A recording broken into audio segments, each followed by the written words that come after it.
and gentlemen, it's time for Forge the Narrative. Hey everybody, welcome to an episode of Forge the Narrative. My name is Paul Murphy, your host. I'm joined tonight by Chris Morgan and Ricky Addington. The cape is a lie. Can I tell you about my Dungeons & Dragons character? Oh, I want to hear about your half lich, half paladin, half cleric. My Drow Ranger that is not Drizzt Do'Urden. I want to hear all about it, man. That's entirely too many halves. Yeah. That's, y'all probably heard my story, but that's exactly what I told the guy who said that exact thing to me. Like, hey, man. Actually, I didn't say that. It was my buddy said. He's like, that's a lot of halves. And I'm trying not to laugh. but he's actually eat something. Yeah, I'm not even kidding. I do love hearing about that stuff. Especially going to conventions and hearing people just kind of wanting to talk about things in an area they think is right to talk about it. I'm excited. I mean, I know you weren't being serious, but no, I was being half serious. But I'll tell you that later.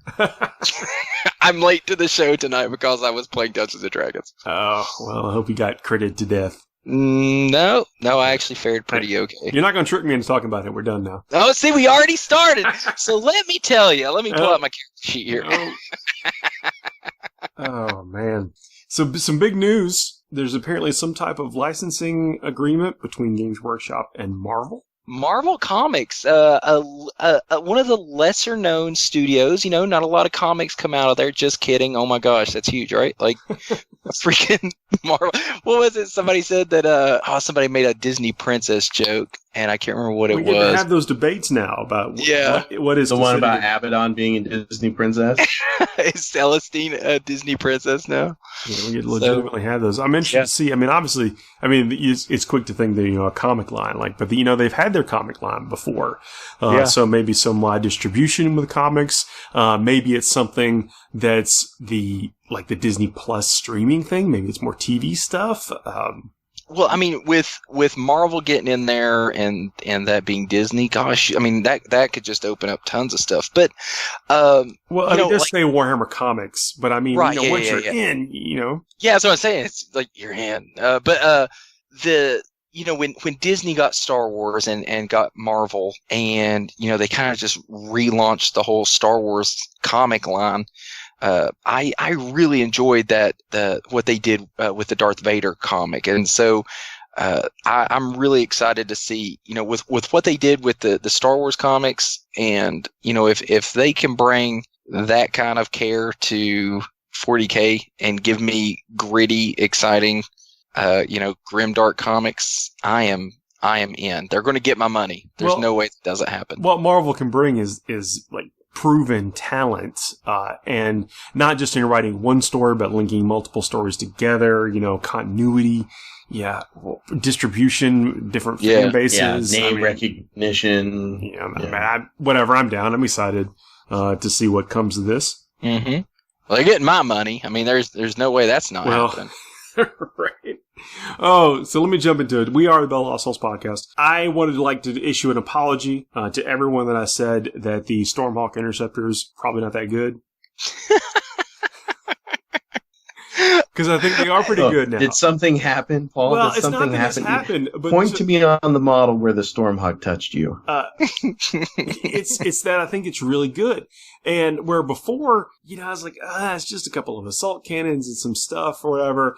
And as a follow-up to some of the conversations we had last week, people have mentioned that, well, of course, the best troop choice in a Space Marine army is dependent upon what chapter you're playing. And that's very true. And we did not give enough, discussion or time to that. But we don't know them all yet either. We're just kind of looking at what we have right now. And, if you got limited hobby time, limited hobby budget, when I wanted to introduce some things that, you should think about while you're building your army list for whatever you're preparing for. But of course, it's going to matter with what your chapter is, and they're going to do different things. I can't wait to see what happens. I like to see that. I mean, that's going to be fun because instead of it just your intercessors are painted black, mine are painted blue.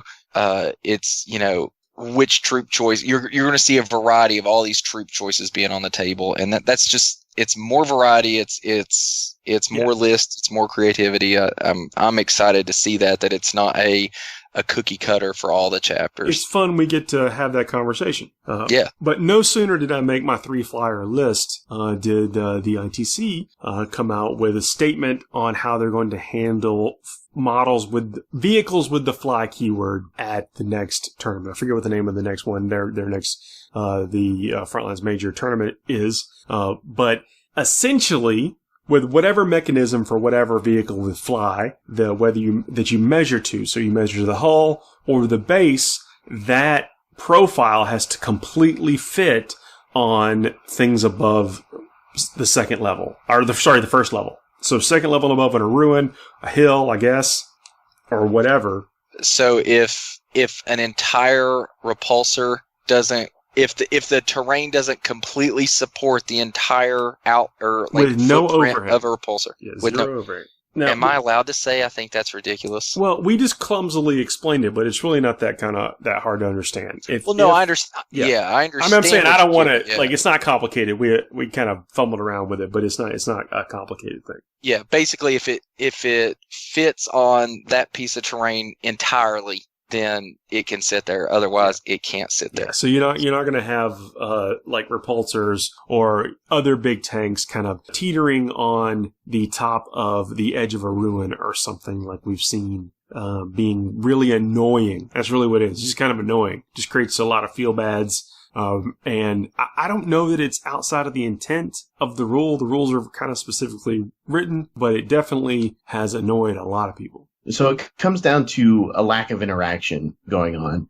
But this kind of can relate to the FAQ that came out a while ago where they talked about if you can't fit a model up to get into base-to-base contact with a model on a different floor, you can't charge them. So that led to a player behavior where, all right, I'm going to stack as many of these vehicles and balance them as awkwardly as possible on the top floors of ruins. I'll be unchargeable, so that eliminates me from a serious portion of the threats that for vehicles and tanks of that fashion. Even if it's just one model, like it's just throw a bad example, like a Bloodthirster can't fly up and charge a tank, but it's got wings. Okay, well that makes a whole lot of sense. Or even like a unit like a Sanguinary Guard, anything else that can fly, but you can't fit a model up there. Or maybe you can just fit one model up there, but it's too high up to maintain a vertical coherency.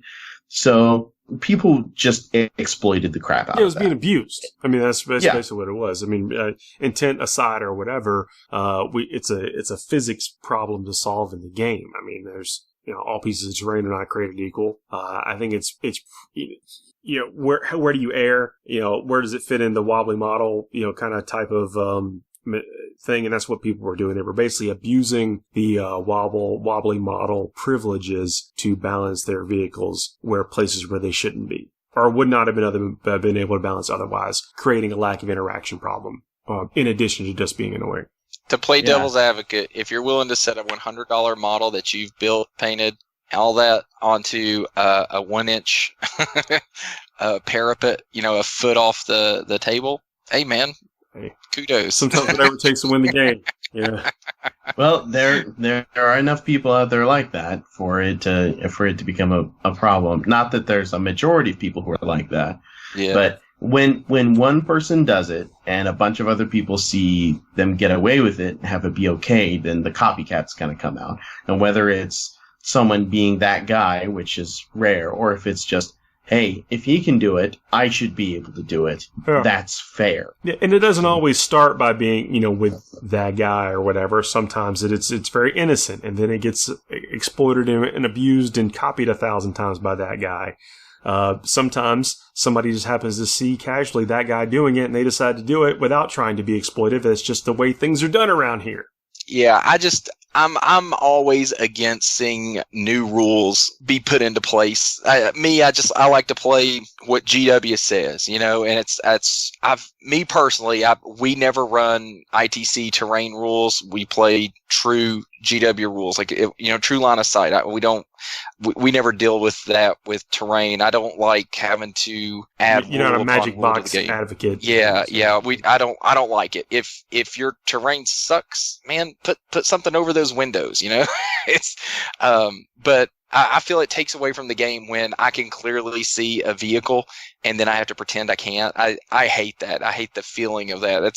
That's fair. Not what I want to play. But I feel there's a lot of, I feel we're almost terrain shaming people these days. It seems like, because it's that's because it's bad. Well, we got to figure out something, because it's instead of us fixing terrain and just understanding that sometimes there will be advantageous situations for certain units. How many rules to this game are we going to change? We changed the fly rule. We changed the fly rule back. We changed flip belts. We changed the way all this stuff works because somebody was doing something, taking advantage of terrain. And now somebody's taking advantage of terrain again, and we're creating more rules to deal with that. To me, it's just, I don't know. Are we doing the right thing by creating more rules to dictate what you can and can't do in terrain, or is it just a player should be aware of what terrain brings to the game? Because I feel like, and this could be me, just Chicken Little in this, but if we keep looking at every piece of terrain as some sort of negative impact on the game, we're going to end up with just, little pieces of felt on the table saying, okay, that's a cover save there, or that's +1 to save. Okay, that blocks line of sight. And let's just get rid of all the terrain altogether and play a board game instead of a tabletop miniatures game. That's my view. This is where I've got to disagree with you, Ricky. And I understand your concern. I mean, for one thing, the terrain rules that come out, anything that's beyond what, say, is in the 40k rulebook, and you have to admit that the terrain rules in 40k, they're barely a skeleton so far as our understanding of how terrain works and interacts with models and what intent is. It's one of the biggest weaknesses of 8th edition. Mm-hmm. So if it saves a tournament organizer, especially a large-scale tournament organizer, the trouble of mediating interactions of terrain and models in terrain that they've designed and created for a specific way, I don't think that that's going too far beyond what is okay to do as a tournament organizer. And none of the ITC rules, by the way, are things that's like, all right, any ITC tournament must play by these rules. All these are optional. So to kind of lay it on thick like that, I think is a little disingenuous. But at the same time, we have to be honest about the state of the game. And what better venue to test out, does something, does X choice make the game better or worse? What better way to gather data than in a larger scale tournament? Like that. These things have to be tested somewhere. I think the tournament organizers, definitely have the right to make whatever adjustment they want for the playability and player experience at their tournaments. So, I'm cool, whatever. Use that kind of stuff. Don't use it. I think this is a pretty easy to digest alteration. I'm not a fan of heavy-handed alterations. I am not a fan of living in the idea almost like a nanny state, to where if just something we don't like happens, then we can just start lobbying for rules changes without adjusting. We had a ton of that in previous editions, and it basically made me sick. Like, oh man, just because this one thing came out, maybe you look at the game slightly differently because this new element's been injected. Ricky, you made a point, and Chris too, about the terrain rules in the book themselves are, almost like suggestive, not actual like real rules. And, that does need an overhaul, I think. I think you need to throw some capital letters in there. Be able to reasonably predict what's going to happen in a game. And then I actually got into a kind of a discussion with another organizer about how preset terrain, when the players know exactly what it is, influences the army list builds. And he did not agree with me. I then went on to say, I think that is ridiculous that you don't agree with me. Anything that's anything that's a set thing that would be variable in other events is then something you could plan for. I'm not saying that everyone can't plan for, but everyone doesn't plan for. Yeah, I mean, that's if you're going to have two ruins or whatever in your deployment zone that you can put unit X in that's going to reach out and touch unit Y in so-and-so's deployment zone. There's units in the game that if you don't have cover for them, you're not going to take them, right? So, I think if you know where your terrain is going to be, that's absolutely going to factor into your list building. But I agree 100% that the terrain rules in the rule book are, it was actually pretty shocking. I remember when I first got the 8th edition rule book because terrain, it used to be that fun variety of terrain, craters doing this, forests this, and, affecting the game in different ways. But I mean, for the most part now, don't we just look at terrain and say, okay, is it on a base? Do okay, I get cover or not? Yeah. So I get cover because I'm infantry and I'm on the footprint of this base. Cool. All right. Sure. It's a little easier for people to pick up. That's all you need though at a tournament. I mean, I don't want to be dealing with -2 charges when I'm fighting. But see, when I'm fighting this is me. This is just me. Yeah. If I'm playing an assault-based army, which, I like doing that. If I'm playing the army that doesn't like to be assaulted and they've got some silly advantage because we just happen to have been assigned to this table, that's kind of a feel bad for me. Aren't you advocating for standardized terrain right there with everything set up? I'm not saying that I'm above confliction, and I'm not saying that the standardized terrain is bad. I actually do. I like standardized terrain. I like tournament organizer place terrain. I like standardized deployment zones. I don't like rolling for the deployment zones on top of a mission format. I think the deployment zones could be static. In the past, I've won a lot of games simply because I won the roll to place the first piece of terrain. Just won the game. Like, the game was over on my first placement of terrain. It's like, I'm going to place this big wall right here. Anybody got a problem with that? Okay, cool. Here's 3 mana cores, Yeah, I got on a table at Adepticon. Was it this past year? And it had these 2 giant Necron walls, and I was like, all right, well, I'm going to put these right here. You can't see half the table. Now, so good luck with even that. with tournament organizer place, static terrain, that doesn't mean that same situation couldn't have happened. I'm just saying that I'm a proponent of that being the case. Again, this is just one man's opinion. Yeah. So I don't mind I don't mind that being something that people can plan for. I just think it's ridiculous to think that it wouldn't be planned for. Oh yeah, I think that's it is ridiculous in my opinion. I agree that to think that players, especially the more competitive players, are not going to look at what terrain is, practice with it. I mean, heck, my casual friends, when they go to Nova, go out of their way to set up tables to look exactly like what the Nova tables are going to look like to practice for it, because you pretty much know what you're going to play on there, right? Got to get them 2 L's in there. But me personally, I like playing on a variety of terrain. And if it's player placed, okay. 90% of the time though, honestly, when it's player placed terrain, 90% of the time, where those pieces are going. They're, big one in the middle and one in each corner. It's almost the same every time anyway. So I agree with you. I would prefer the TO sets the terrain. Yeah, right. Me personally, I like the TO places the terrain and let the mission dictate the deployment zones, give a deployment zone that's appropriate to the mission. And let's take a lot of that. The game's already long enough. We shouldn't have to spend 15 minutes figuring out terrain, deployment zones, and all this stuff. Let's roll some dice and play. I think that having several different terrain templates, and if you're smart and prepared enough as an organizer to pull something like that off, awesome. Yeah, that's great. I think that's really good for the game. The faster you can get, like what you were just saying, Ricky, the faster you can get rolling dice, the better it is for everybody involved. The less arguing there's going to be. I'm really behind the idea of having clear terrain rules, and I wish that it wasn't as much an organizer's responsibility as it is right now.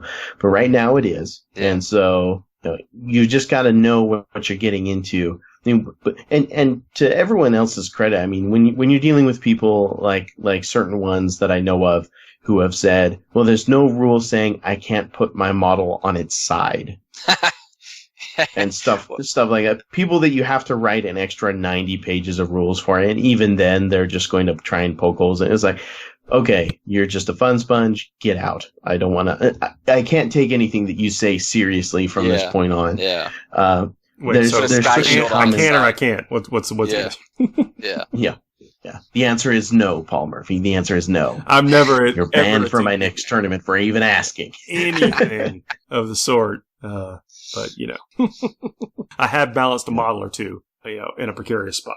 Oh, who hasn't pulled some dice out and cribbed it up, shore it up so that it doesn't fall over, I haven't seen that forever. Yeah, I mean that's well, until recently that was allowed. That was until the wobbly model really kind of got locked down. But I've got some knights. The way some of my knights are posed, if they're on like a little hill or something, I still end up doing that because on a hill they're allowed to sit there. So, but the way the model is and it's top heavy, I've had to put dice under it so it doesn't fall over. So we've jumped all over this topic, and I apologize, but yeah, the Stormhawk Interceptor, I've put 3 in the list. We're back on that. I know, oh my right? gosh! So now I don't know. Now with these revolutionary terrain rules, I may have to reevaluate, because think about it, that if the flyer can't move, its minimum or somewhere in its distance, and it sticks it on one of these things that it can't fit on, and that's its only opportunity, how does it move? It can't. I mean, I think that's I don't think that's in going the to be article as critical. I don't think that's going to be as big of a deal until it happens. Until I'm up there at the judge's booth talking about, hey, look, yeah, this rule is dumb, and he's got all these orcs over here, and I can only fly one place. If this was a real game, I could just be scooting over this hill or this ruin because I'm flying overhead. What's the answer to that? The answer is should have played orcs. Yeah. Don't bring flyers, I guess. Well, that's yeah. Well, that's, I find that to be those the flyers are more still often good, than Paul. not. That's the unfortunate casualty that is the realm of reason that we are going to be sacrificing if people adopt that rule. And so that needs some attention, if you ask me. But you can't really say that, okay, well, that's good because you're only doing a flyby here and your minimum move is what has put you there. Maybe that is the way out, is that if your minimum move sticks you there, you're all right, you don't wreck, because that's introducing some real complicated rules to the game. I'm not trying to solve it right here. I'm just simply putting it out there into the discussion. Not that I'm trying to make safe places for my Stormhawks to land or to fly by, but I can see that being something that does come up every now and then. Well, yeah, and it's kind of my big grief with flyers and things in general, and I've talked about it on the last show. It's just there are certain flyers that work because of what they are. Eldar flyers being one of them, because you can more or less turn twice. Yeah. It's so much easier to navigate and move around and solve those kinds of problems. And what a far cry we are from the beginning of 8th edition, where spamming Storm Ravens was the thing to do. Now they're nowhere to be seen. And that's the only flyer that can hover, but there it is, sitting at a good, 20+% of your army in one model that dies faster than a knight and, costs relatively similar to some. It's just tough for me. And I really love tanks and vehicles. Like I have so many tanks and vehicles that I can't even use or justify using nowadays. Not too late to start some Red Iron Hands. Oh, Paul. The bloody hands. I would think you would know better after 4 years. You would know better than that. I mean, I could see a reason to take a repulsor executioner or two in a list, perhaps. I mean, the firepower is there for it. No complaints on that. It's just when you have an army that special rules affect it in close combat, and all the other Space Marine chapters have special rules that let them affect their shooting, and it affects their tanks too, like, oh, great, I get a +1 to wound on my tank if it hits in the next update? Like, how's that going to translate? Like, how are my vehicles going to benefit from that? Like, these are questions that I have right now. It's just so much more efficient to take it, like, Paul's suggesting, as Red Iron Hands or whatever it is. I just can't get engaged in that kind of a narrative. That's how I've always played competitively, is like just trying to do the best I can with the faction that I have. for better or for worse. And I accept the limitations that come with that. No, that's completely fine. I don't ever, use my Blood Angels for anything other than Blood Angels. I have a secondary army just because I also have that attachment to them. But, I could eat in a pinch, maybe I get over that, but. Well, I mean, you've got your Luna Wolves, except you haven't painted any Primaris Luna Wolves yet, have you? Nope. Other than starting to work on these Eliminators. And I got a box of them. I'm excited. Yeah. I think they are good. And then I'll start doing some of this, the Incursors whenever we see some models for them. I think that's the choice that I'm making, if it wasn't happening for the last show. Then again, it's got me building this list. And then the flyers, when you can stack on all these little buffs to them, I think just, it's going to be chapter dependent. And that's leads into the other discussion about the troops, about the chapters really going to factor into what you take. And to y'all's point a few minutes ago, I think that's really going to give us some interesting looking armies. Every Marine's not going to necessarily be a cookie cutter or template stuff. I'd just love to see some. Yeah, everyone's talking Iron Hands nowadays. People have more or less forgotten about stuff like White Scars and things. I expect some good things to come from White Scars play, and I'm excited to see what people do with that. Yeah.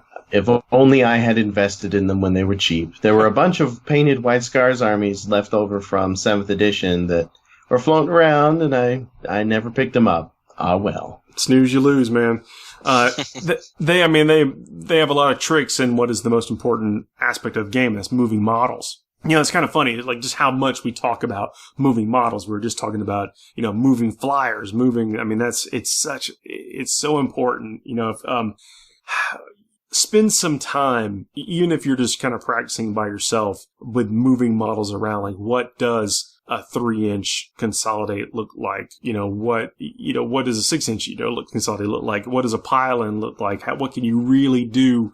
How much space can you block out with 3 or 4 32 millimeter bases? Or things like scout bikers and attack bikes in general. Yeah, what shenanigans can you pull? I started experimenting.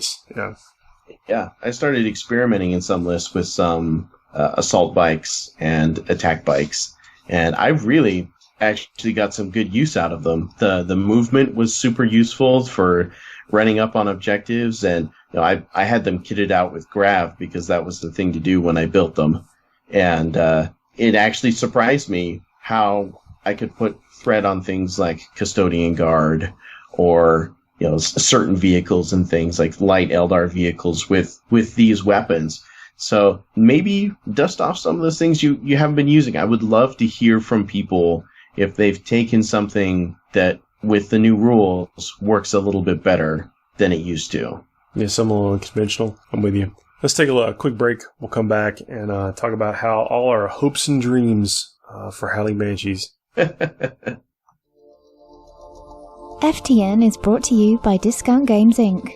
Please visit them at www.discountgamesinc.com. And don't forget to ask Jay about ways to save even more on your hobby projects. We are back. Still got Chris and Ricky here. I'm howling. Space Whales! Okay, so, again, we've talked about how Howling Banshees just really haven't had a place for a long time, but we know they're about to get some attention. And I'll be honest, the James R's rules look pretty good, where her number of attacks is based on the models that are around her. I think that's brilliant. That gives her a place. I mean, depending on the points or whatever, can be a really effective thing in an Eldar army. Howling Banshees, again, we kind of struggle to find their place. But, but what if we see a push for these types of troops to get the Space Marine treatment? Make Banshees great again. Let's do this. I mean, stuff like, the Shock Assault and, whatever, that helps. Even the lowliest, you can pretend to be an assault unit. Oh, Shock Assault is actually, it is scary what just a few little rules tweaks have done for Marines. A 10-man intercessor squad getting charged. I charged them with Harlequins, and I lost some Harlequins. He's like, great, okay, I'm just going to interrupt and swing my 30 attacks.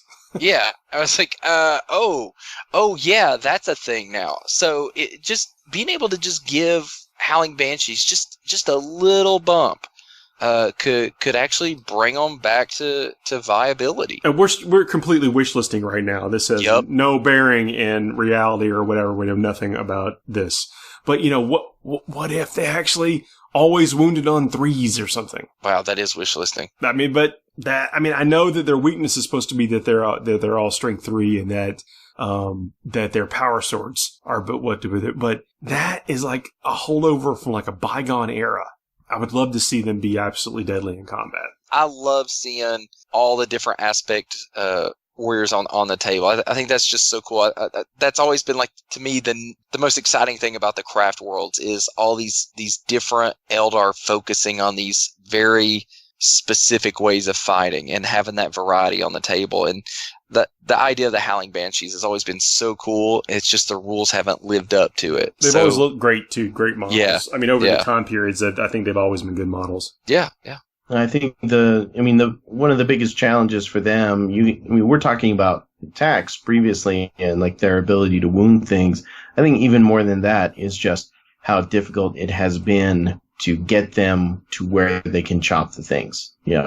That mobility has been just a huge issue for Howling Banshee play up to this edition. And now even with this edition where you can get out and you can charge in the same turn, there's just certain things that have always been a little bit more useful to put in instead of, like say in your your grav tanks and all that. I keep thinking of just the Scorpion. What's the other one that I'm forgetting? Wave Serpent. That's it. Falcon holds troops too. The Falcon holds 5 or 6? I think it's 6. I think it's 6. Yeah, 6 dudes, and then you've got the Wave Serpents, which I think hold 12. They do. Is that right? Yeah. So there's always been things that are better to put in those in the previous editions. You used to not be able to even charge out of vehicles. I really hope to see some kind of increased movement or like a double move or something that lets them get up the table a little more swiftly than they were before and closing that distance. It doesn't matter if they wound on 3s all the time if they can't ever get there to swing. That's true. It's like there's ways if something can never make it into combat or live, and giving it more, it can have 1 million attacks and nobody cares. Yeah, and there's got to be a reason to take them instead of a unit of Shining Spears that could potentially just do everything that they do, and just do it better. Yeah. Yeah, so they just struggle to find a place, and I hope that whatever comes out with these guys, they don't have to be OP or anything like that, but just defines them as being unique and not replaceable by another one of the units in the range. Yeah, I disagree. I think they do need to be OP. They need their time. They've been sit on the enough. Shelves for too long, You guys have heard it here. Ricky advocating for OP Eldar rules live. Ooh. Eldar have never been good. I'm putting that in the blackmail folder. You want to talk about I want exciting, powerful aspect words. I'm saying that right, correct? You are. Yeah. Those to me, those were the as a kid, those were the most exciting. The Howling Banshees and the Striking Scorpions, I thought were just the coolest thing ever when I was 14 and just getting into this game. And I've always been disappointed that I don't know. I honestly don't know that I've ever played against Striking Scorpions. You know what I'm saying? Okay. And that makes me sad. I think that there's such an iconic part of Eldar, of Eldari, right, of the craft world. So, I want to see them strong enough to where people are putting them on the table and they are making a difference on the table. I want to see that. No, I'm with you. I mean, I'm definitely with you. Talk about unintended consequences. I was just thinking about Banshees wounding troops on 3s, and I'm like, oh man, what if I ran over there and cut down Ricky's knights with He would not like it then. It's like maybe nerf that down to troops on a 3. Yeah, it's like in a beginning of a game when you're playing with your hemlocks and you go up and like, oh man, I'm going to do my double 90-degree turn. And at the beginning of the game, you're like, oh, that's cool. Towards the end of the game, you're like, ugh, I really don't feel good about this, Paul. It's really stupid. Yeah, I don't feel good about this. It's like you just kind of moving back and forth. Sure. Yeah. It's like I'm always in range of your short range guns. Like I know. You have flamers on that jet? What? Ugh. I've always been a Fire Dragons fan so far as Aspect Warriors go. I just thought those guys looked awesome. and had really, I really like the aesthetic. Of course, they're red, no surprises. But they're yellow. The idea, you got these guys with just these big melta lances coming out and burning all sorts of things they hate. Is Fugan, I think, is the name of their Phoenix Lord. Fuegan. Yeah. Fuego. Yeah. I think he's awesome. I would love to see some Fire Dragon love. Fire Dragons have been stout forever with their melta guns and stuff.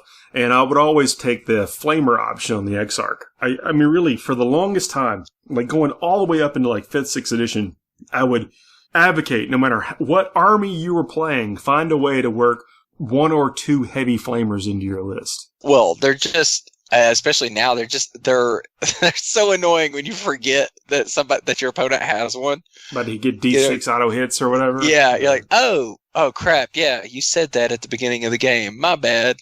Too late now. Well, it used to be the template, the 8-inch template. Be like, I'm just going to roast all these gaunts over here. I know you forgot about me having this one heavy flamer and the rest of the squad has melta guns, but yeah, I know. Here you go. 14 gaunts going back in the box. Where they deserve to be. I mean, now it's not quite the same, but with Overwatch and stuff, I guess it's kind of back. Yeah. I forgot about I charged a Dreadnought the other day with my Harlequins and forgot about it had a heavy flamer on it. And that didn't go well for me. So that is the worst. You're like, oh man, about to get in there, got some haywire, like, and oops. Yeah, that was that's always fun, but oh well. But flamers are good. Take them in there. It's and if your flamer happens to be on that Invictus Warsuit, then it's even better. Oh yeah, there's no way you're getting out of that charge range or out of the flamer range for a charge on that. Yeah, I still love those things. Still advocate. So if we're like doing a scorecard for how I felt about things when they came out in the book originally, still gold star by the Invictus. We've put a gold star on the Incursors, and we've taken the bronze star off of the Stormhawk and replaced it with a gold star. And we still don't talk about the El Camino. Yeah. I don't know if there's a place for that right now with the other stuff. But speaking of like places for things, we were talking about putting Kronos in some Forge World tanks. You can't do that anymore. What? That hurts. Yeah, the Whirlwind keyword, I think, been taken away. Wow. Is that our fault? That is true. I don't know if we're placing blame here. We're sorry, America. Yeah. So I just want to point out that this is not the first time some of our good ideas have been quickly corrected. I'm starting to think that maybe we shouldn't say things. Like, we should just stop coming up with ideas. Well, that's not one of the ones I would have put. One of the things I would have put on FactWatch, but yeah, that's it's still like last week. I'm telling you, there's something coming for Leviathans. Just give it a little bit, and we'll see a Leviathan nerf. See, but I think things should be able to be strong. Yeah, why would you? Let's think about this. A Whirlwind Scorpius is a relic. Okay, it's a relic of the chapter. Why would you not let your best tank commander be in charge of your relic? That just makes sense. Because he'll break it, Ricky. No, he won't. He'll break fix it. it. He does. He's not gentle. Every turn, he will fix it for you. He will actually do that. He is an ASC certified mechanic. He will take care of that thing. He will change the oil. He'll rotate the tracks, and he is still going to put 93 shots downrange. I am furious about rotating the track something that really happens? No. Well, okay. So, it depends. If you have the road tread on, you do have to change the rubber tread on tracks. But in the 41st millennium, who knows? But yes, you do have to replace the actual rubber, the road tread that they keep on, like our urban. Yeah. Well, yeah, because it'll just shred the road if you don't. I knowing just a tad bit about that stuff, I actually put I didn't like on my Chimeras. I didn't like the way the las guns looked coming out the sides, because they all have the little kind of the las gun arrays. Yeah. Dudes had to be used to be in them to fire them or whatever. Now it just does it, I think. I don't know. Can't remember.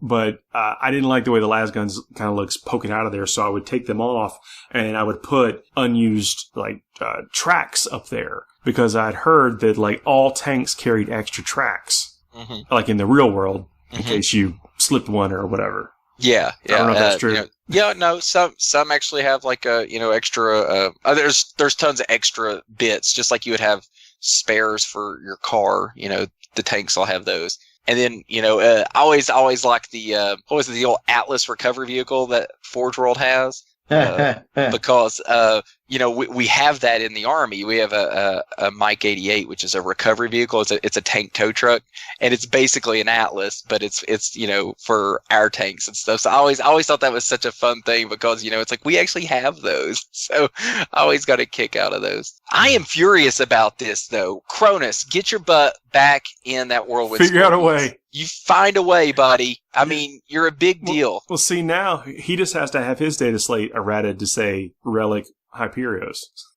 It's just, that hurts my heart. That hurts my heart. Or Scorpius. My apologies. Scorpius, yeah. Yeah, Scorpius is, yeah. I don't care about Hyperios, but Scorpius. I've gotten so much use out of my Scorpius since I bought it back in 6th edition. Like, 30k, 40k. I've gotten my money's worth on that tank. It's a ton of points in 40k right now.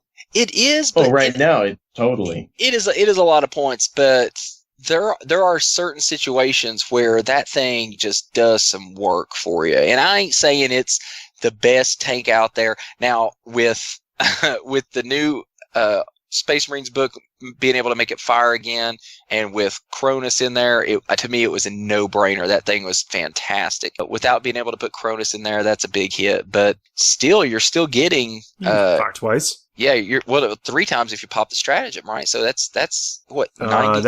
It doesn't have the whirlwind keyword anymore, so it can't pop stratagem. Oh wait, they took the whirlwind keyword. Remove the whirlwind keyword from whirlwind Scorpius. I'm just really mad. Trying to process. Somebody broke Ricky. We just broke him, Paul. Why y'all do this to me, GW? Like, does he have a warranty? I'm mad.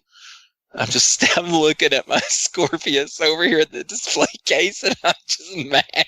That's all right. Look, you got to play with the Leviathan. Everything will be fine. That's hurtful, G-dubs, because let's talk about this. Real talk. When have you seen a Scorpius on a 40k table? No, they exist. I mean, yeah, they've been played. Okay. I've used it. Yeah, in mostly 30k games and occasionally in a 40k game. But I mean, like, when do you really see them? And here you go, giving your model, apparently inadvertently, giving your model some fantastic options and rules. You sold a bunch of them, and then you nerfed it. Come on. Yeah, that's exactly what happened with the Executioner. People are still bringing them. They give it a month before the nerf bat game. People are still bringing them. I think the tank is still good. It's a lot of points. No, the tank is still good. And then putting the character model in there was pretty strong. And I just, whatever. You still put him in the Vindicator Laser Destroyer, so go to work. Yeah, they didn't stop that one. Oh, shut up. Don't say anything. I don't think so. I don't think I saw that in the... Don't say anything. That'll be on the next one. People be writing to us, telling us to just stop talking about anything because every one of their models are getting nerfed. That would just be the perfect opportunity for you and me, Ricky, to change this to a Lord of the Rings show. Got my glow-in-the-dark dice coming. It's going to be fun. Let's just get a Primaris Cronus, and let's just go that route. Because then he couldn't fit. Well, then he'll never fit in those vehicles. Well, they've already just killed that anyway. Who cares? Let's put him in one of these repulsors and go to town.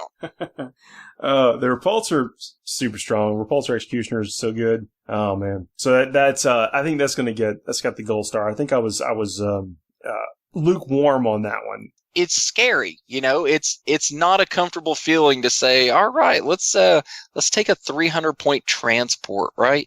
That's a weird place to be. But man, they bring a lot to the table. Let's not even talk about if you're Iron Hands. My gosh, if you're Iron Hands, you just got like a big giant brick that's going to sit somewhere for the whole game, right? And so I think I like the repulsors. At first I didn't like the model. Something about the back of them I just didn't love at first, but after I put one together and been painting them and everything, I like the model. I like all the cool little pieces to it. I like the rules. It fits in with the new Primaris dudes, and it's cool. I like them a lot. The look of the model's grown on me a little bit too. It's not my favorite Actually, No, there's something about a Land Raider that's just timeless, right? Like that, or maybe it's just so iconic, and these just aren't.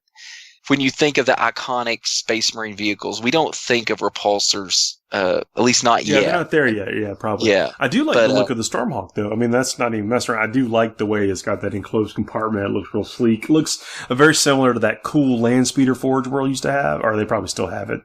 Oh yeah. The Landspeeder Tempest or something. Was it the Tempest? The one that could back then it could zoom or whatever. It wasn't open topped. Yeah, yeah, it could zoom yeah. or something. It's yeah, I like the look, and it is reminiscent of that. Yeah, got to thinking, because everyone's like, oh, is the Stormhawk or the Storm Talon any good? And that's got me really thinking is like, why the Storm Talon is more points than the Stormhawk Interceptor, and you have less flexibility, I think, with your firing. But you got hover, right? And the Stormhawk doesn't, right? Yeah, they have slightly different rules, yeah. But I still, I still think that with the for the points and the guns, and then the ability to, split the fire and also character snipe. See, that's what really sold me. I was thinking, like, man, do I really like this thing? And I'm like, oh man, the amount of characters that I killed with a Fire Raptor. And if people create holes where I can go up and park that thing, or they don't look at it across the table and go, I should probably plan to have that thing parked next to one of my characters. Maybe they'll miss the Stormhawk too. Yeah, and it's amazing how often people, and by people I mean me, forget about the flyer just flying right over and landing next to your character, right? Like that happens a lot.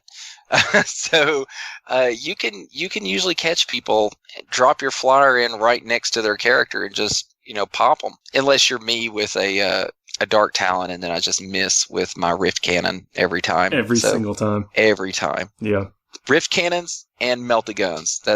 I've given up. Yeah, and then you command point and still miss. Don't even waste your time. Yeah. You rolled a 2, don't command point it because you're rolling a 1. If Melta is in that word anywhere, it's going to roll S. It's going. Yeah. It's going down. Command point is only down. Yeah. So. Doesn't get any better. Yeah. I took a picture the other day. I played a game where all 4 of my fusion pistols hit and caused wounds, and I stopped the game, pulled my camera out, and took pictures of it. Oh wow! Because I was in shock that you're working those Harlequins. Yeah, man, they punish you when you do something wrong with them, and I think that's why I find them so rewarding to play lately. But they've been. You think that the tightrope that you have to walk is keeping you on your A game? Well, definitely not my A game, but it's well, it could be your A game. No, yeah, my A game. Yeah, but it's I think it's you can't just point and click with them. You really have to think, and I feel like out of all the armies that I play, they are one of the most rewarding armies to win with. Because it's you kind of have to do everything right, and you got to get a little bit lucky with because it's 4-up invul saves pretty much across the board, right? So you got to get lucky with that. Models you pay a premium for them. It's T3, they're so fragile, right? And that's but it's so fun when Eldar get to, or I should say, when pure Harlequins get to pull something off like that, and I've really been enjoying them lately in this league game that I've been or these league games that I've been playing. So yeah, I've been playing them a lot lately. I guess it mainly just because until like our Angels codexes get some love, it kind of feels a little bittersweet playing Dark Angels right now. It's Yeah, you got a friend in our review section. We read some 5-star reviews when we get them on iTunes or the various other aggregators or whatever. He says we make his commute a lot better, and that Dark Angels are better than Blood Angels. Yes. Well, there we one go. for two. 1 for 2. Hey, I'll take it. What is it? There's dozens of us. Dozens. Literal dozens. Oh man, I was excited they were on the White Dwarf, right? I was all excited. I was like, all right, what do we get? And I opened it up. I was like, I know all this. I was there's some very nice pictures in there, but man, I was really hoping we get a taste of something to come with that White Dwarf out of it. Look, whatever. You build the models you like, right? Yeah. I'm just saying that you had a kid. I played that game, Ricky. I've been like, hey, there's Blood Angels on the cover of this White Dwarf, and opened it up, and it had nothing to do with them. Not even a painting guide. Hey, we got a mission at least, so that was fun. I was bamboozled. Yeah. Well, anyway, I just wanted to know you had a kindred spirit out there. Good. And thank you very much for the 5-star review, and keep those coming. We'll try to read those, as we get them and time allows. I don't want to necessarily sidetrack us. I mean, other than the fact that we are sidetracked. Oh, this whole episode, this should just be named Tangent. Sidetrack. Yeah. Yeah. Well, I'm going to throw another one in there. I'm not a Dark Eldar player, but I think I'm going to paint at least one of those new Drazhar models. Right? Yeah. I hate Dracari. I hate it. That model is cool. Yeah, what do y'all like about it? I mean, I like the broken soul stones and everything, but what's catching y'all's eye? First off, the base is sick. The pose is sick, and those swords are really cool. Are those swords common, like with the handle like that in the Dracari line? Yeah. That is common, because that's the first time I've really noticed that, like the way he's holding that one that he's leading with. The Incubi have a handle, like it is, and then the grip up there on the blade. I think this is the first time we've seen it just gripped, just Klingon style there. Yeah, it reminded me of like a batleth or something. Yeah. It's cool. Listen, if any of y'all get that model and don't want the base, I want the base, because the Harlequin Death Jesters, they're propped up on a base very similar to that, and I need that for reasons.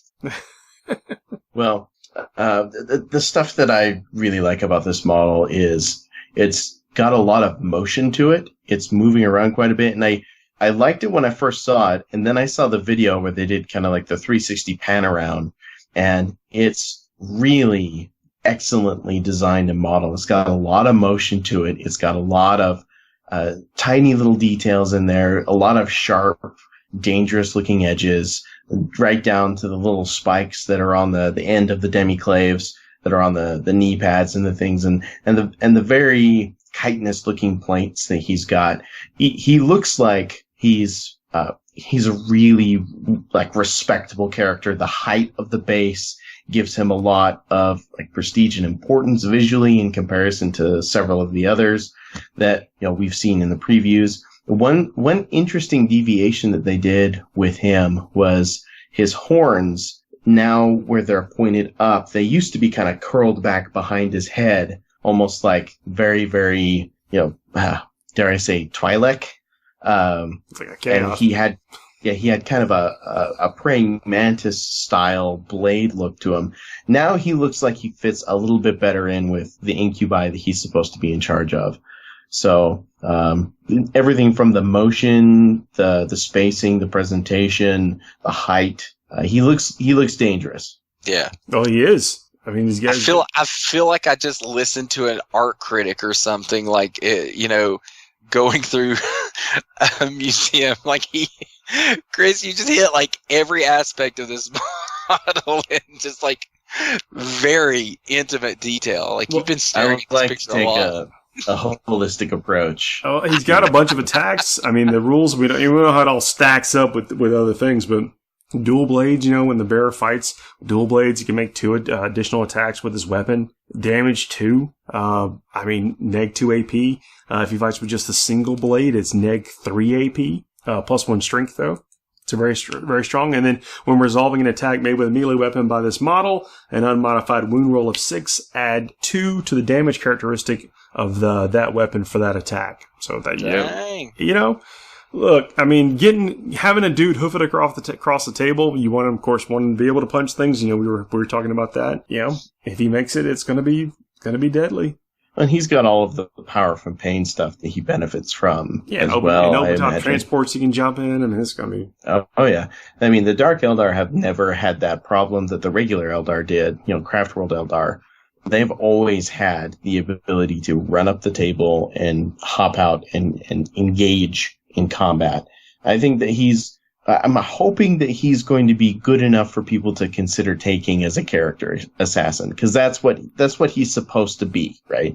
Drazhar, Master of Blades, a guy who, might be the original Exarch of the, or Phoenix Lord of the Striking Scorpions, maybe not, This guy, he's got some, I think that's the most interesting theory, for sure. I want to see him on the table, but I think for sure I'm going to end up painting one. The only thing I might change so far as like the color scheme is concerned, I might change like the brass knee pads and shoulder plates. They seem just a little bit out of place color wise, but to each their own. That's the great thing about being able to paint your own stuff, right?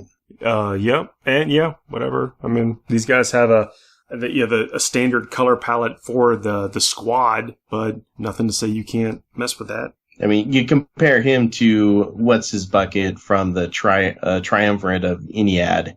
My money is on this guy. The Vizark. Vizark. Yeah, the Vizark. Yeah. What's his bucket? That's a cool looking model. I mean, it is a cool looking model. He's got a nice furry cape. That's adorable. I don't think he's got anything on this guy. No, he doesn't. Yeah. It's tough. In the Eldar line, it's tough to find or tough to fit in a list. Not that their line is big enough to encompass it, but tough to fit in a list. Characters that do what the Vizark does.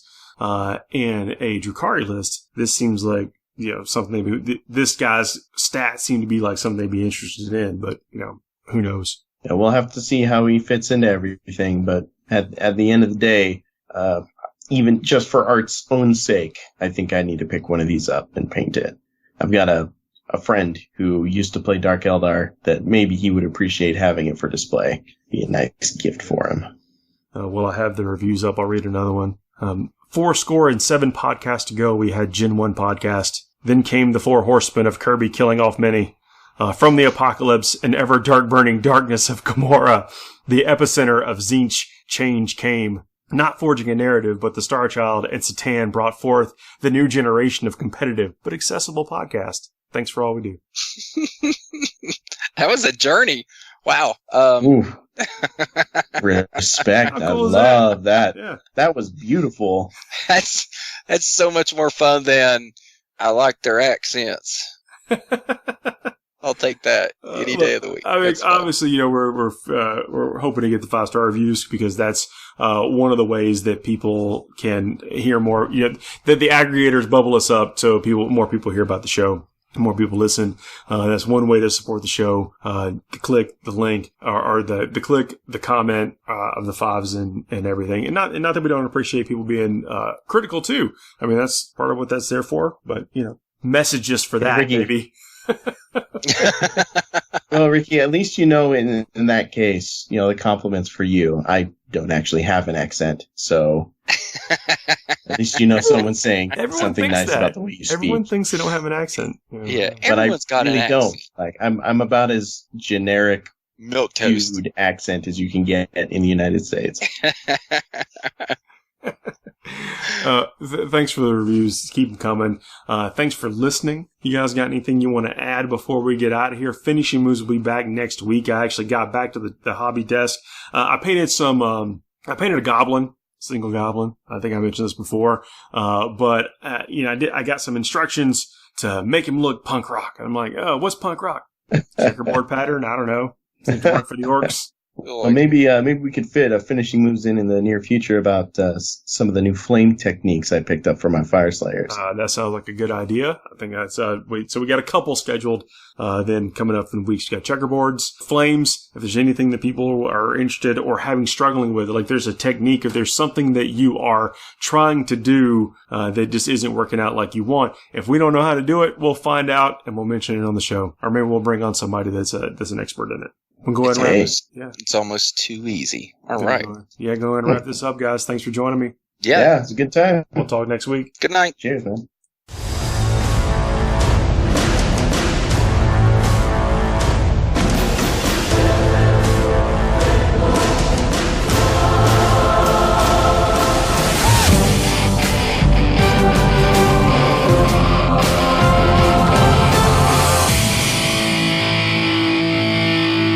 I am your father.